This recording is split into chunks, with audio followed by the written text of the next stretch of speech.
Салем, достар, мен атым Рахат Ауданбайұлы Нұрғазы, и сегодня я с вами поделюсь о том, как можно использовать искусственный интеллект в обучении казахского языка. Во-первых, самый главный, самый распространенный искусственный интеллект является ChatGPT. ChatGPT может как генерировать для вас задания по казахскому языку, так и может давать вам отдельные специальные ребусы, какие-нибудь дополнительные примочки и так далее. Например, в зависимости от вашего уровня языка он подберет для вас задание. Следующий момент.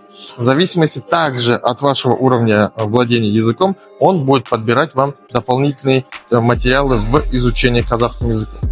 Сейчас эпоха цифровых технологий, и использовать новые технологии в изучении казахского языка является как данностью и бытностью. Поэтому не стесняйтесь ничего, изучайте казахский язык так, как вам удобно, с использованием современных информационных технологий. Если у вас даже есть акцент, не бойтесь разговаривать с акцентом. Учите казахский язык вместе. Алга, Казахстан.